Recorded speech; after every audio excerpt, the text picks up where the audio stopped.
Hello everyone, way to humanities में आपका स्वागत है। आज के इस वीडियो में हम पश्चिम बंगाल उच्च माध्यमिक शिक्षा के हिंदी विषय के कक्षा 11 सेमेस्टर 1 के सिलेबस के अंतर्गत सूरदास के पदों को पढ़ने जा रहे हैं। वीडियो की शुरुआत हम करते हैं सूरदास के परिचय से। महाकवि सूरदास जी सगुण मार्गी कृष्ण भक्ति धारा के सर्वश्रेष्ठ कवि थे। इनका जन्म 1478 के आसपास रुणकता नाम के गांव में हुआ। कुछ लोग इनका जन्म स्थान सीही नामक गांव को भी मानते हैं। सूरदास जी वात्सल्य और श्रृंगार के श्रेष्ठ कवि माने जाते हैं। इनके गुरु वल्लभाचार्य थे। श्री कृष्ण की बाल लीलाओं का अत्यंत मधुर वर्णन प्रस्तुत करने के कारण सूरदास जी को वात्सल्य सम्राट भी कहा जाता है। इनकी मृत्यु 1580 में मानी जाती है। इनकी प्रमुख रचनाएं सूरसागर, सूरसारावली, साहित्य लहरी आदि हैं। इनकी काव्य भाषा ब्रज भाषा है। आपके पाठ्यक्रम में सूरदास जी के 5 पद सम्मिलित किए गए हैं, जिनकी सप्रसंग व्याख्या को मैंने 5 अलग अलग भागों में अलग अलग वीडियो में बांटा है। आप एक एक करके एक एक पद को धीरे धीरे और अच्छे से समझ सकते हैं, क्योंकि आपके प्रश्न पत्र में MCQ प्रश्न पूछे जाएंगे, तो इसके लिए आपको हर एक पंक्ति को अच्छे से समझना बहुत ही ज़रूरी है। तो चलिए शुरू करते हैं महाकवि सूरदास जी के पद। लहो रीमा चंद लहोंगो, कहा करो चलपुट भीतर को, बाहर ब्यों की गहोंगो। यह तो झलमलात झकझोरत, कैसे कैजू चहोंगो। वह तो निपट निकट ही दिखत, बरज्यो हो न रहूँगो। तुमरो प्रेम प्रकट में जानत, बौराए न बहोंगो। सूर श्याम कहे कर गही ल्याऊं, शशि तनताप दहोंगो। लहो रीमा माँ यशोदा माता को कहा गया है। चंद अर्थात चंद्रमा, लहोंगो अर्थात ले लेना। कहा करो क्या करूं। जलपुट मतलब जल का भंडार। ब्योकी अर्थात उछल कर। गहोंगो अर्थात पकड़ लेना। झलमलात यानी झिलमिलाना। झकझोरत यानी हिलना डुलना। जू अर्थात इसे यानी बाहर वाले चंद्रमा को। निपट अर्थात बहुत ही। निकट यानी समीप। बरज्यो अर्थात रोकने से। प्रकट अर्थात प्रत्यक्ष रूप से। बौराए अर्थात बहकाना।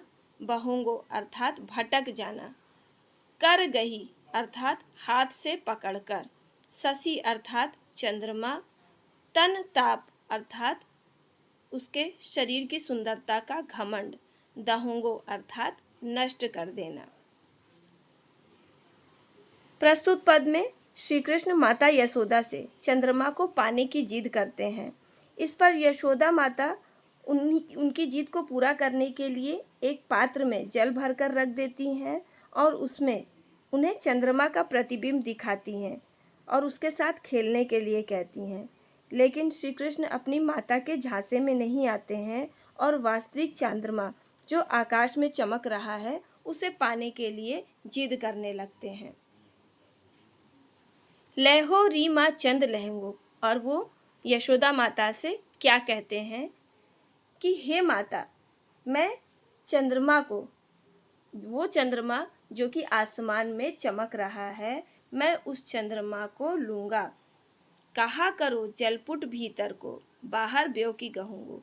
फिर वो कहते हैं कि मैं उस चंद्रमा का क्या करूँगा जो कि जलपुट के अर्थात जल राशि के अंदर जो चंद्रमा दिखाई दे रहा है, मैं उसका क्या करूँगा। ये जो जल के भीतर का चंद्रमा है, ये मेरे कोई काम का नहीं है, मैं इससे नहीं खेलूँगा। मैं तो जो बाहर चंद्रमा दिखाई दे रहा है, मैं उससे ही उछलकर पकड़ लूँगा और उसी से ही खेलूँगा। यह तो झलमलात झकझोरत, कैसे कैजू चहूँगो। फिर वो यशोदा माता से कहते हैं कि ये जो चंद्रमा जल के भीतर है, इसे पकड़ने का प्रयास करने से ये झलमल झलमल करता है, अर्थात हिलने डुलने लगता है, तो मैं इसे कैसे पकड़ पाऊँगा। इसलिए मुझे इस चंद्रमा से नहीं खेलना, बल्कि मुझे उस चंद्रमा से खेलना है जो आसमान में चमक रहा है। वह तो निपट निकट ही दिखत, बरज्यो हो न रहूँगो। श्री कृष्ण जी कहते हैं कि वो चंद्रमा जो आसमान में है, वो तो बहुत पास दिखाई देता है, मैं तो उसे आसानी से पकड़ लूँगा और किसी के रोकने से भी नहीं रुकूंगा, बर्जियो हो न रहूँगा, अर्थात रोकने से भी नहीं रुकूंगा। तुमरो प्रेम प्रकट में जानत, बौ राय न बहूँगो।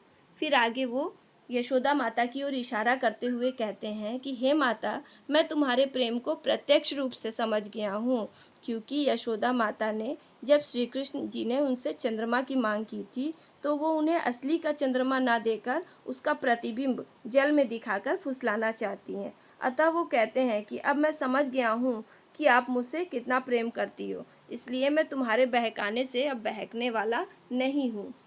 सूर श्याम कहे कर गही ले आओ, शशि तन ताप दहूँगो। और सूरदास जी कह रहे हैं कि श्री कृष्ण हट करते हुए कहते हैं कि मैं उस चांद को अपने हाथों से पकड़ कर ले आऊँगा, और उसका जो घमंड है कि वो बहुत दूर है और उसको कोई पकड़ नहीं सकता, इस घमंड को मैं पूरी तरह से नष्ट कर दूँगा। इस प्रकार सूरदास जी ने श्री कृष्ण की चंद्रमा को पा लेने की अनुपम बाल लीला को बहुत ही सुंदर ढंग से प्रस्तुत किया है। आशा करती हूँ कि आपको भी ये वर्णन बड़ा ही मनोरंजक लगा होगा। वीडियो यहीं ख़त्म होती है। इस वीडियो के पार्ट 2 में हम फिर मिलेंगे सूरदास जी के अगले पद के साथ, जिसका शीर्षक है देखो माई या बालक की बात। अगर आपने अब तक इस चैनल को सब्सक्राइब नहीं किया हो तो जल्दी से सब्सक्राइब कर दें, क्योंकि आने वाली वीडियो की नोटिफिकेशन आपको तुरंत मिल जाए। वीडियो अगर अच्छी लगी हो तो इसे लाइक करें और अपने व्यूज़ कमेंट करें। धन्यवाद।